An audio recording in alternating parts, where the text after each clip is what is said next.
Hey everybody, this is Tony. I'm here today with a special guest, Miss Barbara Carlyle.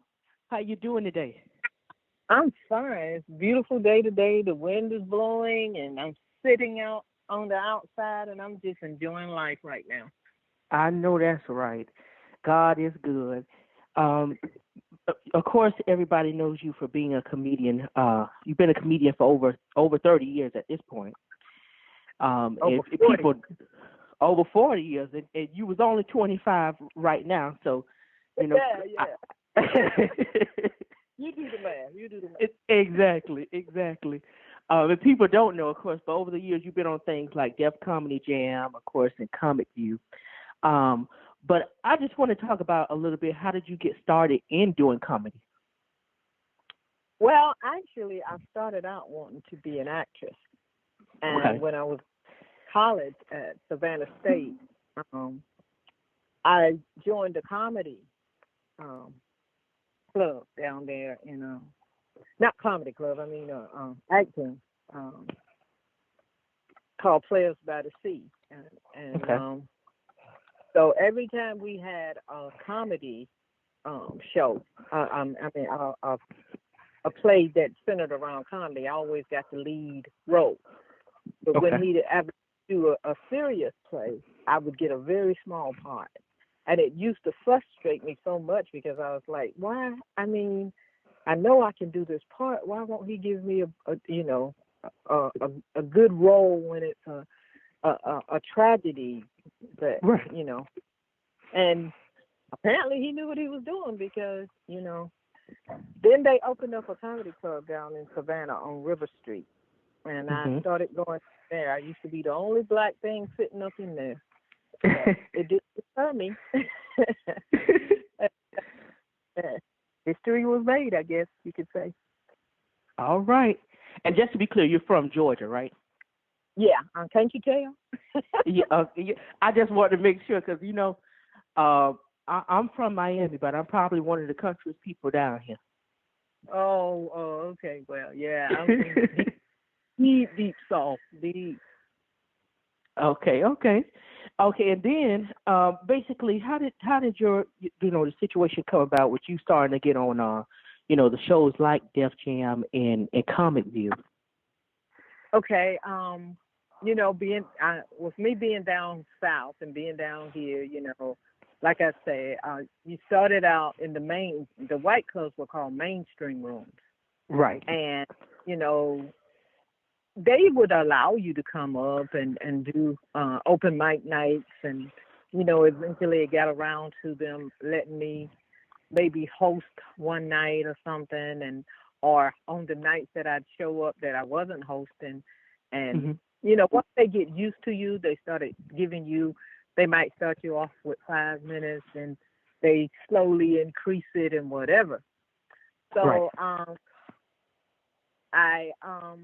in 1986, my sister had moved to New York, and she knew, that comedy was a mainstay for me, and she's like, well, why don't you leave Georgia and come on up to New York, and you'll probably have more opportunities.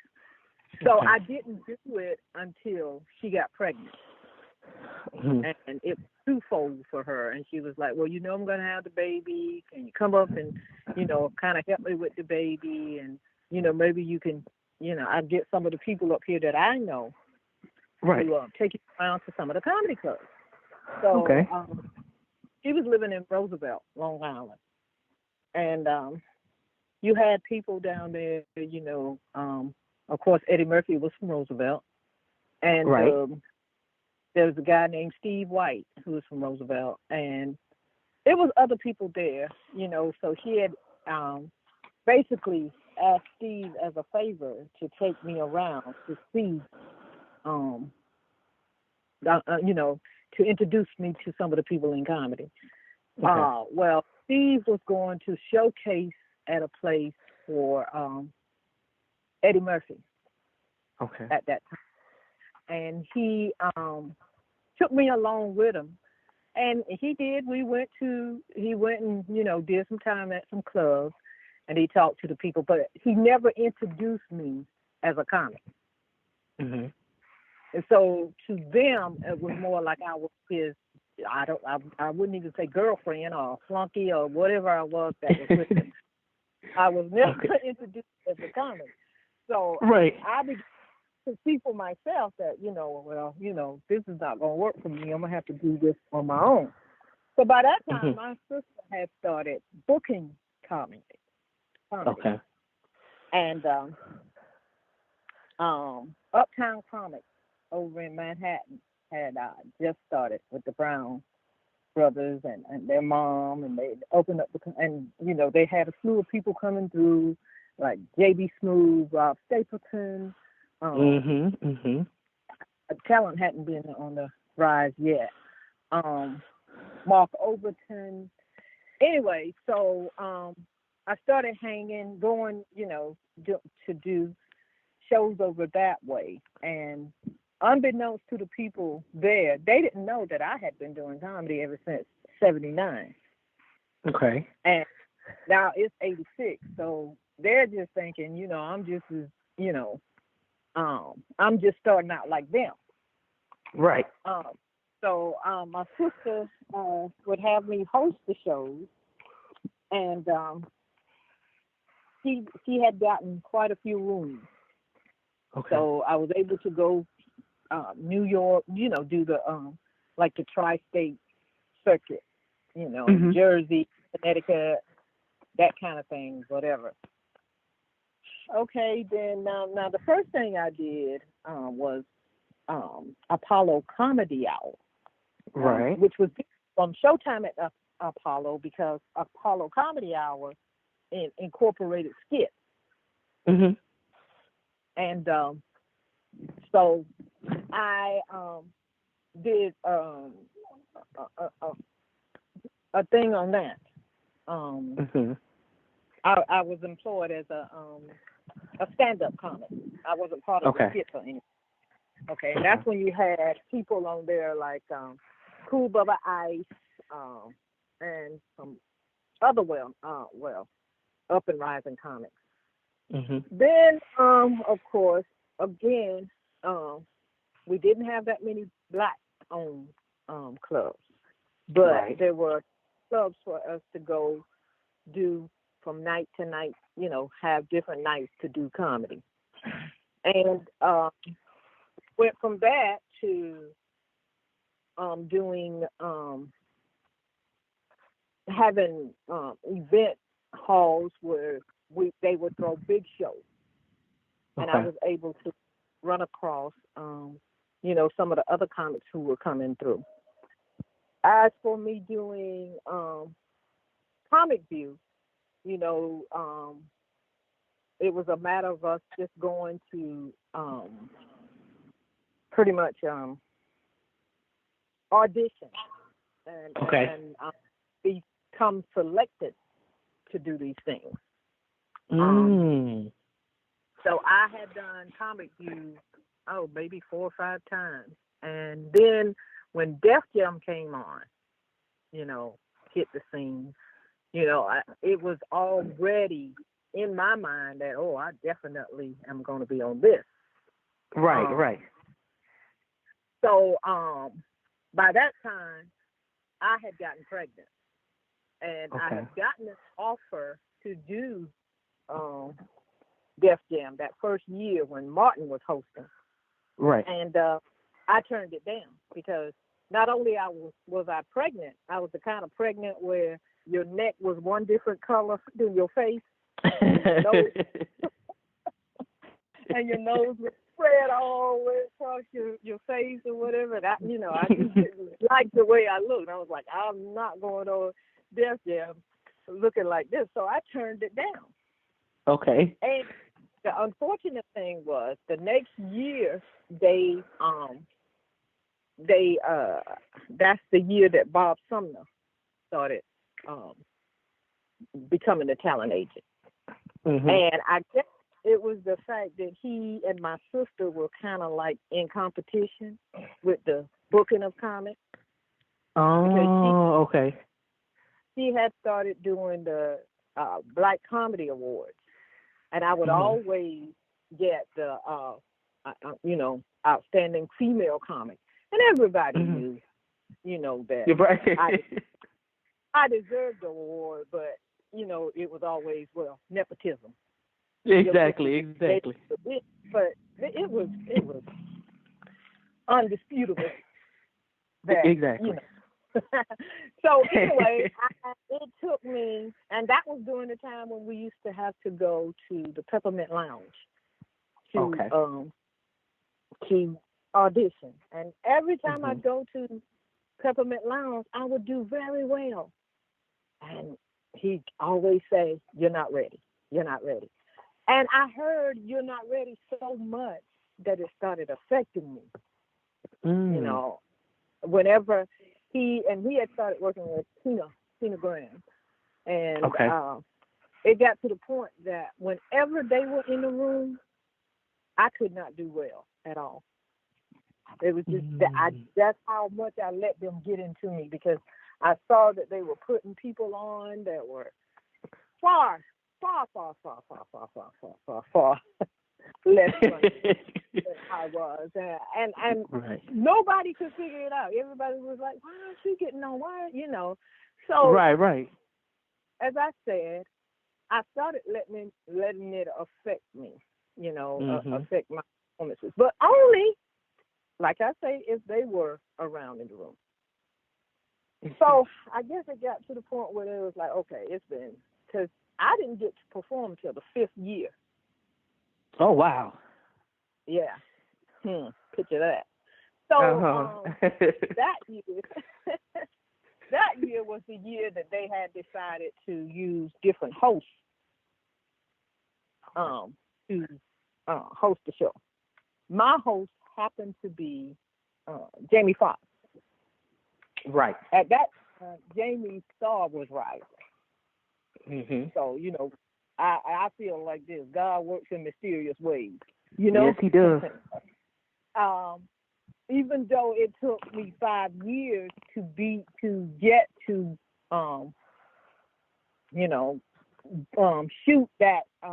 shoot my segment, everybody knew that Def Jam was like a catapult. Right. Of putting you out there to the mass of people to let you know who was funny, because Def Jam was the marker.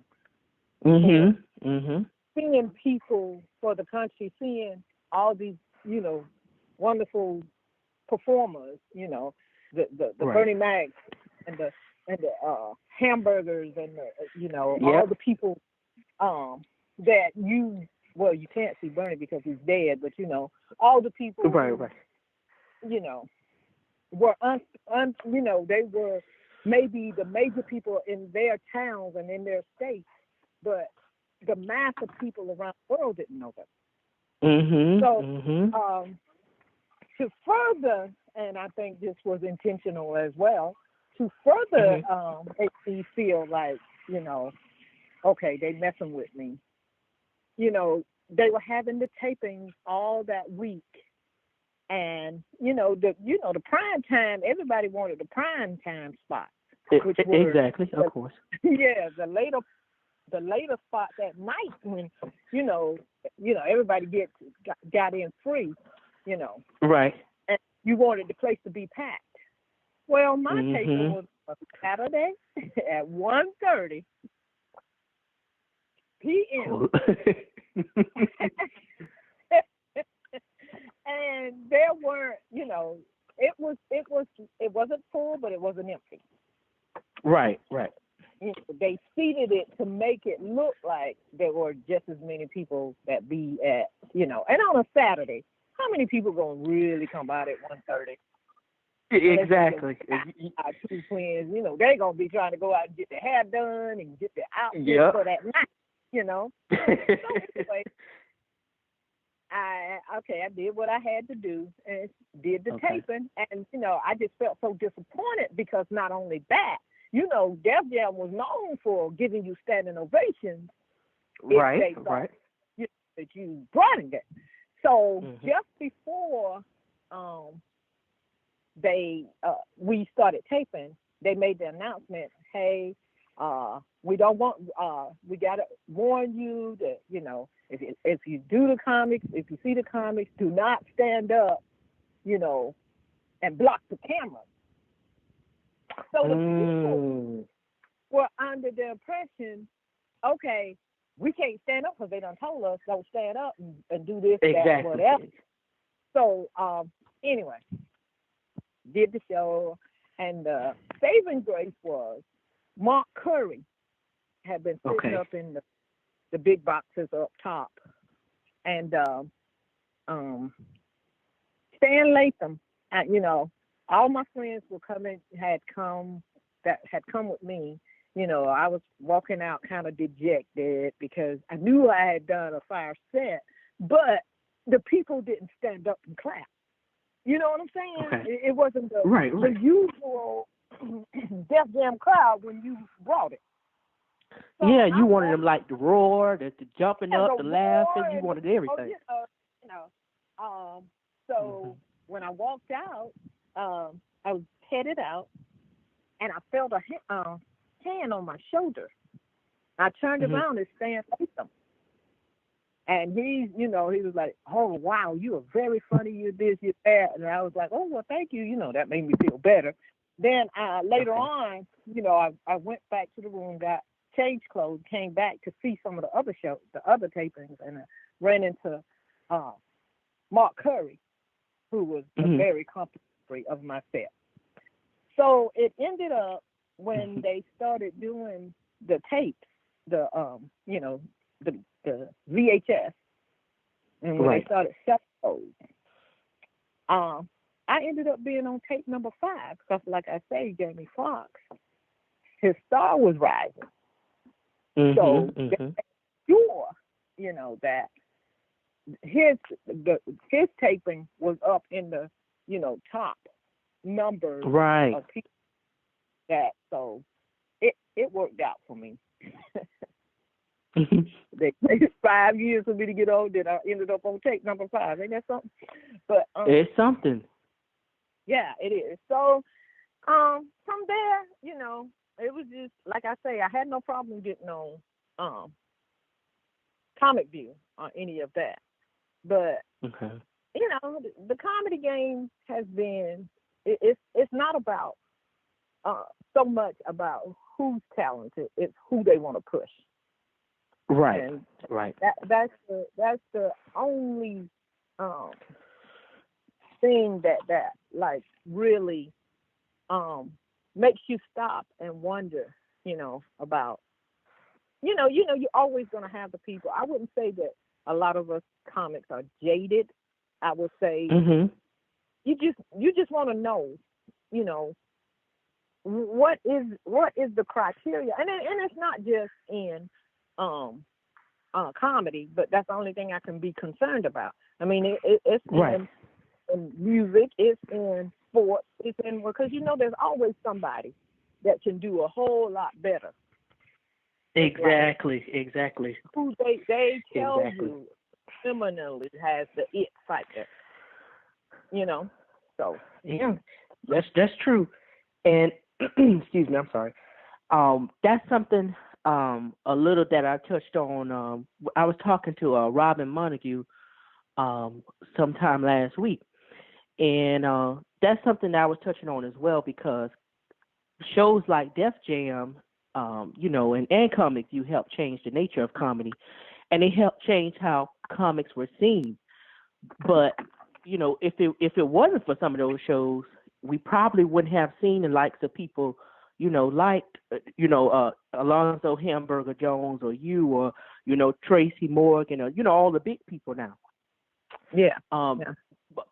But everybody, like you said, didn't always get the same, push either, so to speak, in their careers.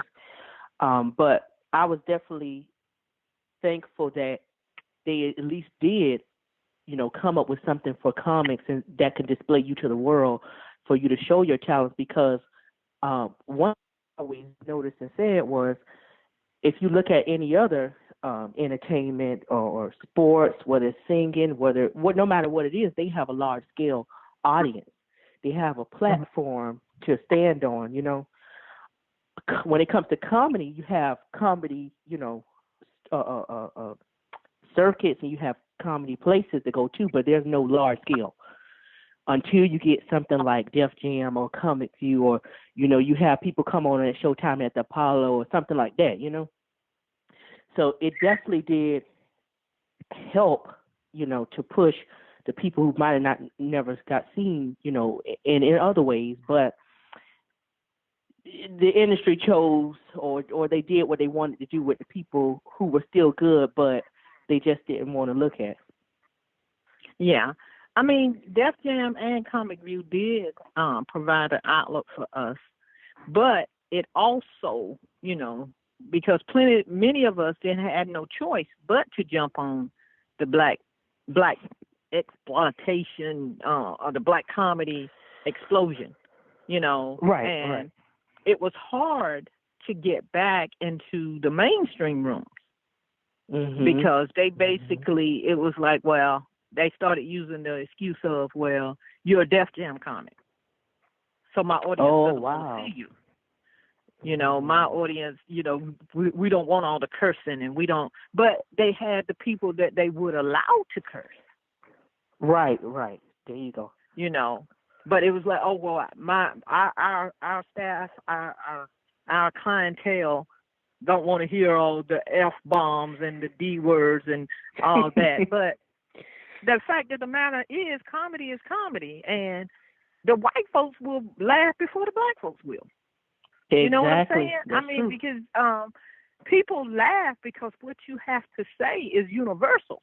Now, of course, if you're getting up there and all you're saying is just blatant sex or blatant cursing, and you're not going anywhere with what you're talking about, of course I can see that. But comedy is about painting a picture and taking people on the trip with you. Some of them gonna go, some of them aren't. But some of them will remember that they didn't have enough to, to pay for the ticket to be on the trip. Exactly. So exactly. Trying to get back and get rid of that stigma of, oh, well, you can't do the room because I know you on Def Jam. Okay, but and it got to the point where you couldn't even bargain with them most of the time. Well, let me come in and show you what I can do. Right. They weren't willing to take the chance because you might be telling the truth. Yeah. Then they'd have that's no what it was. reason to keep you away. So that's exactly what even it was. though Def Jam and Comic View and all those other things helped us, it hurt us too. Some of us. It's amazing that you're saying that, because I never, heard from comics, this part of the situation. Of course, and everything is good and bad, but you never really hear that part. And when you break it down like that, it does make sense. And I always wondered, just watching these shows back, because back then I probably wasn't that old. But that old. Just watching these shows back, yeah. When you wondering, like, okay, you see Barbara Carlyle come out on Def Comedy Jam and you kill it. And you come out the gate already letting them know, like, hey, it is what it is. You come out, you say, hey, I know I got to do a few FUs for some of y'all to feel at home. But, and you come out and they love that. And then even when you get to the point of you tell the old-time bedtime stories, the modern versions. Yeah. It's like, who would have thought of something like that? So you and see, the thing about it is, the thing about it is New York, that just the ambiance of being in there, those people are going to let you know whether you had it or you didn't. And right. And, with Bernie Mac coming out saying, he's scared of y'all, because exactly. they've told us as comedians, oh, New York audience is hard. You got to bring it for them. And it scares you because you're coming from Georgia, you're coming from Chicago, you're coming from wherever, and you know what you can do in your hometown or whatever, and you coming up in front of an audience that's so, all into the hip hop and the this and the that, and once you got them, you got them, Yeah. That's why I was laughing at when you first came out and you said, "Oh yeah, don't that music make you just want to move your pelvis?" And they laughed off of that because they think you're being funny, but part of it was. Don't get me wrong, but it's like that's not even a real joke, but you already got them interested. Mhm. Because they want to know what you're gonna do next, and you have to keep people on the edge of their seats. You have to be able to read a room, and that's what most of the comics can't do these days. They just figure, oh, I'm just gonna go out there and cuss. I'm just gonna say this, that, whatever. But so now you got somebody looking at you like, what are you talking about? If you're not able to read a room and know when to say a certain word, because I can take that same Def Jam set that I did, change my word choice, take out all the curse words, and still be just as funny. A lot of people can't do that. And a lot of people say, oh, well, you're a Def Jam company. You can't do church. Who said I can't do church? Right. I know how to make church people laugh. I've been to church. Exactly. Instead of saying, well, and the sad part about it is they pigeonhole you into a certain position and say you can't, and they won't let you prove that you can. Right. Because now they got power. Yeah. Exactly. And it's the people that is holding the power that's saying no, because they already they already know what you can do. Yeah. Yeah, you hit it dead on the head on that one. And I don't understand. I'm sorry. Go ahead. One of the things I wanted to say about being a female comic, I mean, you got to deal with the sexism. You got to deal with the fact that you're funnier, but they're going to pick the girl they think is cuter. They're going to pick the girl that they think has the better body. It's now it's not about being funny no more. It's who we can put up there for eye candy. And they forget that 90% of the audience is female. I mean, we all had to learn the hard way. I mean, especially me. When I was up in New York, when I was coming out, I wanted to be the sex symbol. I had on the miniskirts. I had on the fishnet stockings. And, exactly. You got to realize that, the ladies are there with their husband or their boyfriend, and they're not going to get into you until they can feel safe, that you're not really saying this stuff and trying to come after their man. Right. So you got to get past the insecurities of the females that are sitting in the audience before they're even, because they're going to assess you from head to toe before they even listen to anything coming out your mouth. Exactly. So the less non-threatening you are, the more they're apt to listen to you. And once they're accustomed to listen to you, it don't matter what you wear then. But then you know you ain't going to come out there in a G-string and whatever. Right, there you go. But, I mean, then you might have them, they come out and the people are doing the wolf calling and whatever. And then you settle back saying, okay, this person's on the show. They got to be funny. And then all of a sudden, it's like, okay, that was a okay, come on then. Yeah, it's like, what you doing next? Yeah. So you can see the difference, Right. But that's something we had to learn. Of course. And I think people don't understand either that back then, as far as the female comics was concerned, a lot of you all were like already seasoned, or you weren't stepping out 21.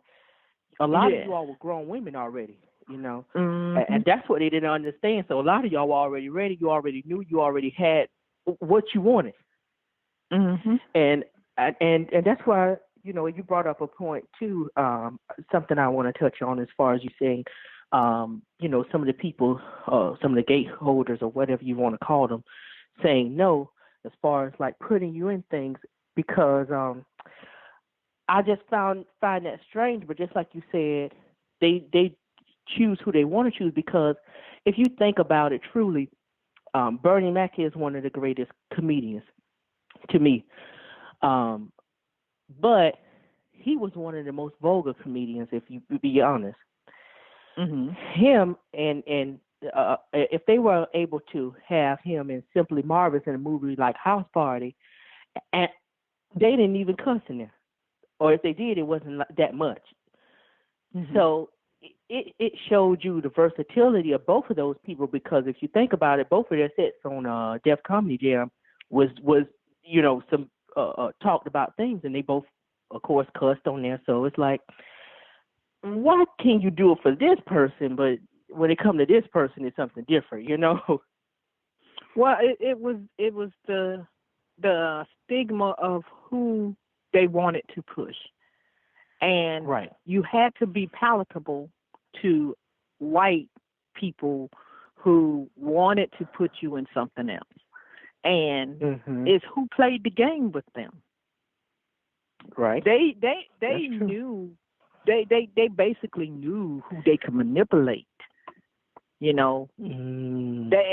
also knew that who would say, okay, yeah, you gave me an opportunity to be on something, but I still had to have the talent to do it. So I'm not gonna sit here and give you all the accolades just because you gave me an opportunity. Mm-hmm. Because I knew I had to bring my A game, and I thank you for giving me the opportunity. But don't make me feel like I got to be beholden to you. Right. Because you showcased everybody else. Exactly. We all got the same opportunity. Yeah. And if you really look at it, if you go back, I think they made a big mistake to me, and this is just my personal opinion, when they moved Def Jam from New York to L.A. Yeah. It wasn't the same. I think it wasn't so the too. same. The audience was different because they were used to that watered down comedy. Mm-hmm.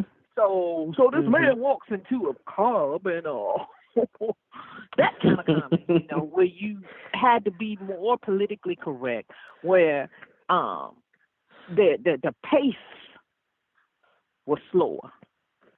That's why a lot of comics can't go from LA and come down south and and have a great set. They can't come from New York and come down south. And if everything that you've done has been right there, you don't know how to appeal to anybody else.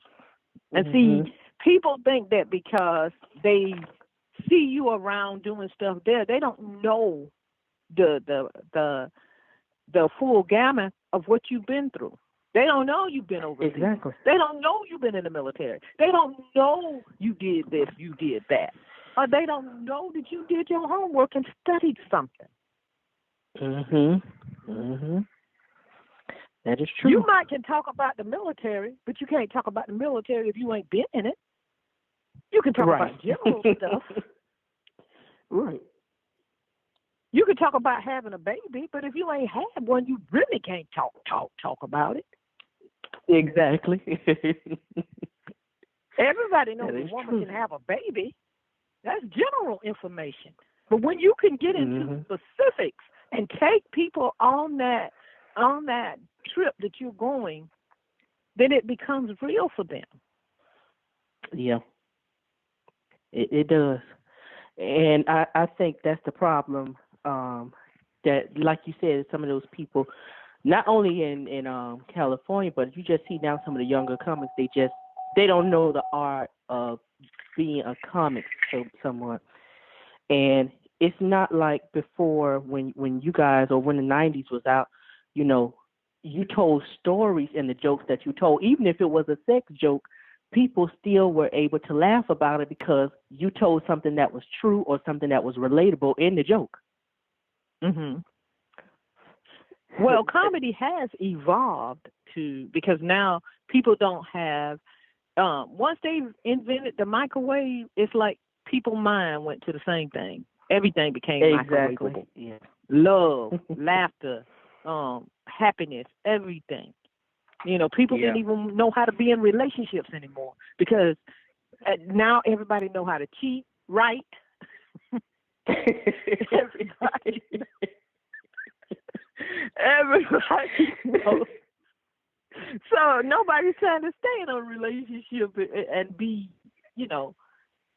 have any kind of longevity for anything because now people don't have the attention span. Exactly. That's why true. You can have people, even though comedy, they'll say comedy evolved. No, comedy didn't evolve.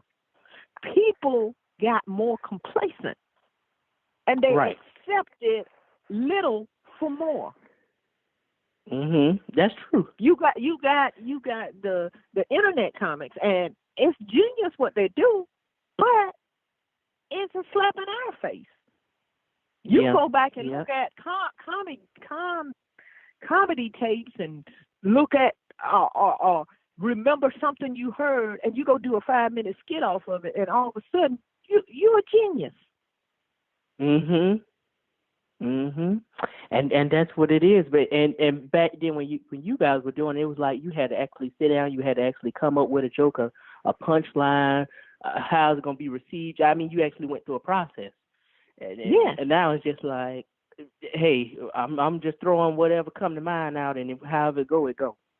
Yeah, all I got to do, I got to just put on a wig and makeup, and I'm gonna be funny. It's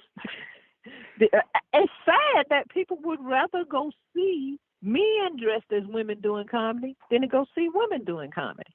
That is true. You're right about that. Because they've said, nobody wants to see an all-female show unless it's Valentine or Mother's Day or whatever. Okay, why would we want, if it's 90% women, why would we want to see all men? Right. And I hate when they say, ladies, we got y'all a treat. How are we a treat? Right. When most of us are funnier than the other people you got on the show. That's true. Y'all don't do nothing but male bash.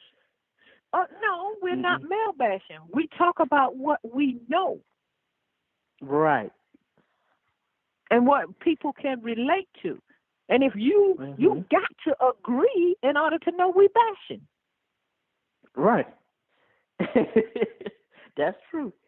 And they don't even realize it sometimes when you say some of the things that you say that you're agreeing with you or the person. They don't. My point. Yeah, I was. That was something I was intending to touch on too, because I know like Leslie Jones, the comedian.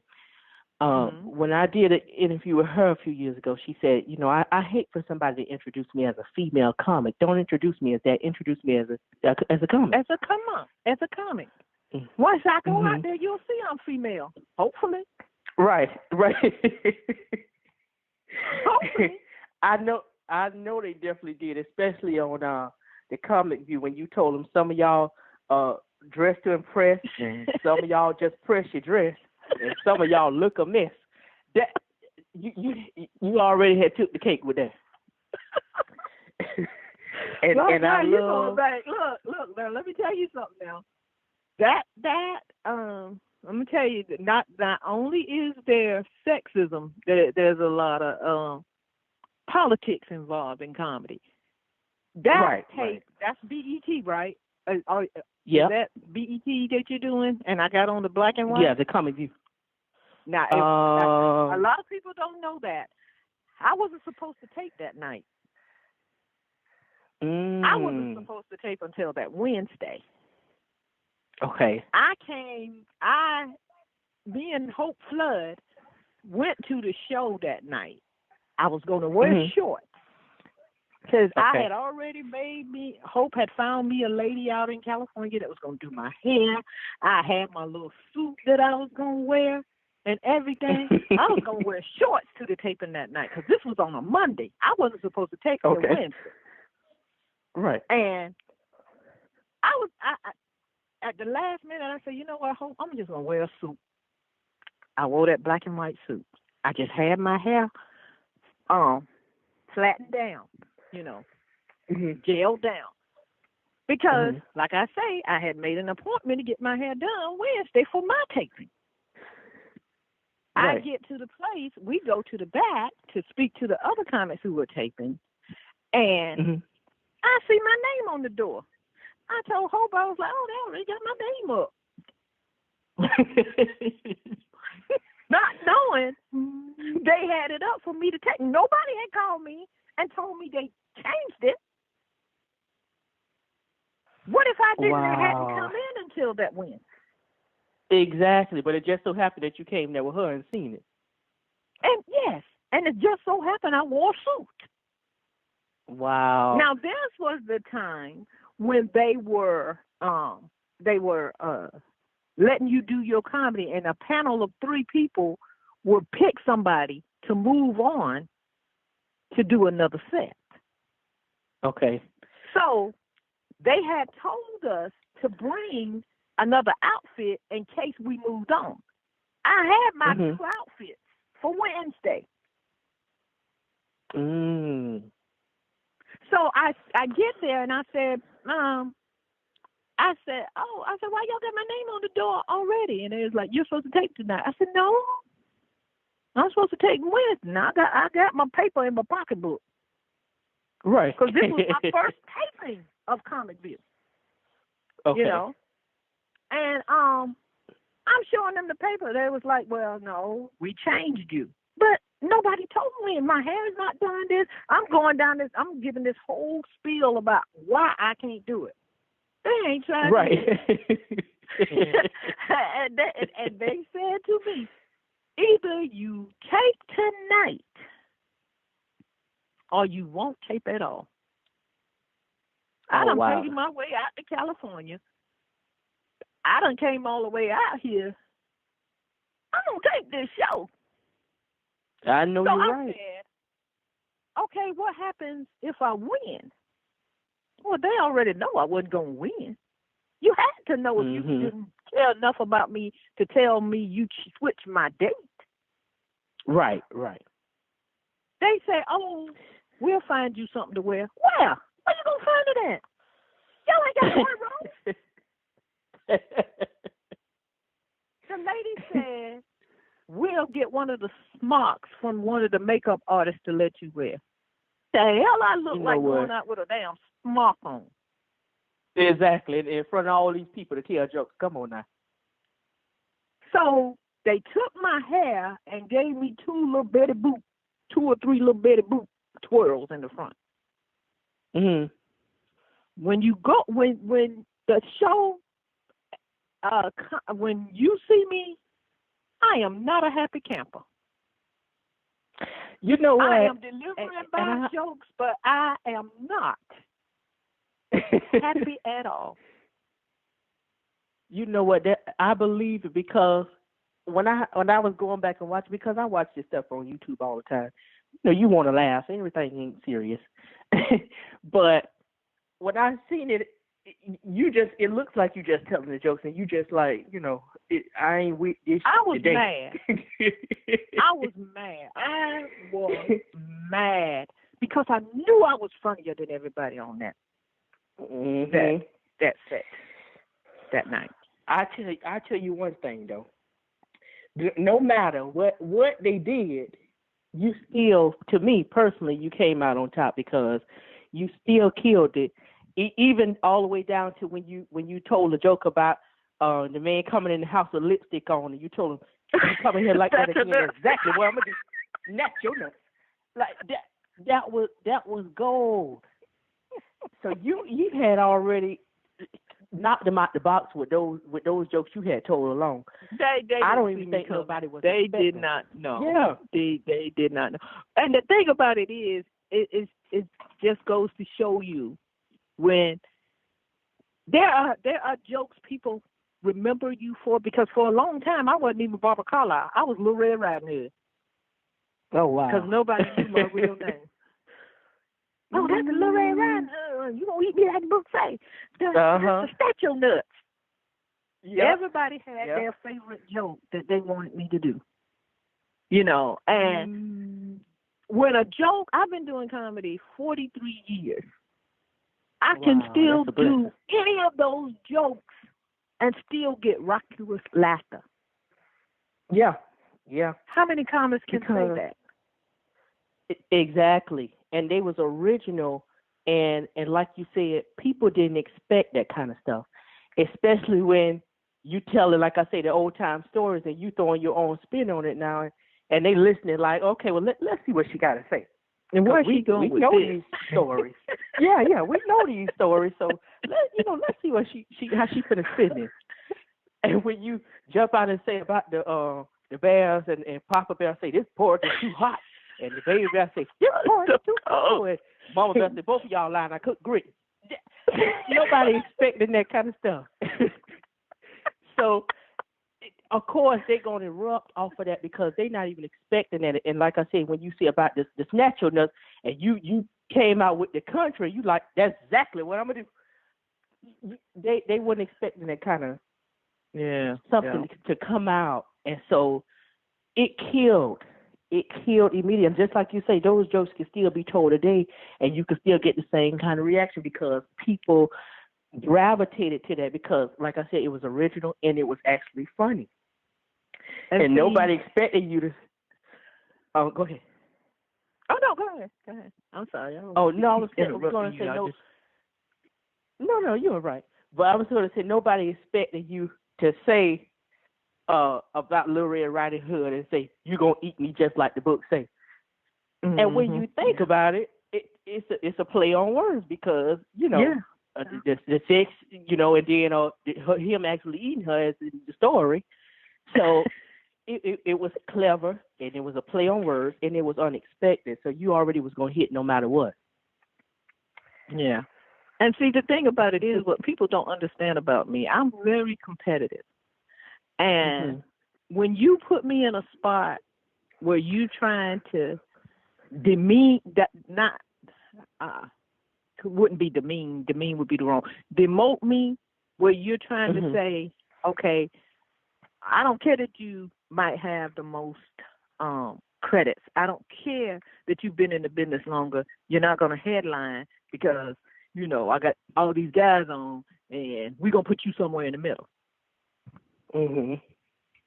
They don't understand. There's a part of me, when I get mad, I'm going to try to tear that stage down. Not because I'm trying to burn the next person, but because you put me in a position where you're telling me I really don't care about your comedy or what you think you got or how hard you work to get to where you are. I'm not going to give you the accolades that you deserve. Right. And that's what really bothers you, especially when you doing your best and you know that your best is good enough. Yeah. My best is better than good enough. I can do my worst. And I'm not bragging. Yeah. You know what you know. Exactly. I don't know business. Exactly. But I know comedy. That's right. I know that I was given this talent, and I know how to bring people into my world. That's what they don't understand. Mm-hmm. I've been on shows where I'm supposed to go, and everybody else is up there doing their time, doing whatever. They staying overtime doing up there. I come up there, get a standing ovation, the first joke out of my mouth. That's right. Just talking about the situation and why am I here. And the people are going crazy, stomping and just standing up. No, stop. And they cut my set. Give me the light. And I ain't even started. Yeah. Because they don't want you to do good. Right. It's sad, but hey, it ain't stopped me. I know that's right, and you can't let things like that stop you because, like I said, even in the midst of all the adversity and the different things, those jokes that you told on that stage still, like you said, are relevant today, and people still remember you for that. So it comes to show that it's like a song. If your song is trash, ain't nobody gonna listen to that. Ain't nobody gonna buy it. Ain't nobody gonna remember. They ain't gonna remember nothing about it. But if you have a song, that's like a Michael Jackson song. He dead and gone now, but you can almost recall everyone.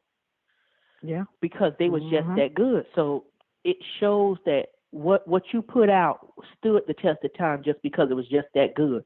Now, to be honest with you, a lot of those people that was on that stage who probably got bigger names now, some of those jokes, a lot of people don't even remember because they weren't that good. So might remember one or two. Exactly. But when I go and watch it and I'm looking, I remember the people like you and people like Robin Montague were doing her Diana Ross impression, and the other people. And those are the people I'm looking at and remembering because your stuff is funny, it's relatable, it's original, it sticks. Some of the other stuff, it's a fly by night kind of thing. But the thing too that we have to know about the comedy game in any game, nobody wants you till everybody wants you, and everybody can't want you if they're not putting you out there. You can make somebody like somebody. Right. All you got to do is keep playing their stuff, keep doing just over and over and over, show them on everything. And subliminally, you start liking it. You hear a song on radio, and it's like, who made that? But they'll play it a million times a day. And sooner or later, you find yourself singing the hook. You don't even like the song. You don't even know why you're singing it. But you hear it so much. You can't help but like it. And that's how they get people to like certain people. You can't say who the king or queen of comedy is because you ain't tested everybody. Exactly. You had people that were good, but you can't say who was the king or the queen because, like you said, a lot of people's voice wasn't even heard to a lot of people to be able to say. Opportunity. Yeah. So that is true. I've had so many people come up to me and say, I used to sneak and go watch you. And they can say my jokes verbatim. So I know they ain't lying. It hurts that they say when I was a little person and they look older than you, but exactly. It's like, dang, you had a hard life. I'm trying to tell you. How you was low when you was watching me. I was 12. You sure you were 12? Exactly. I think you better put that 2 in front. Yeah, you sure? Now you sure you in your right grade? Okay. I think some of them just be putting on when they talk to you. That's why. Yeah, but I love it. I love it when they, I'm very approachable. I'm very humble. I'll never, ever think I'm anywhere above the audience. Because I know. But that just shows what kind of person you are. Yeah, I guess. If you say so. But, yeah, okay, well, I'm a chalk it up to that one this time. Okay. All right. Yeah.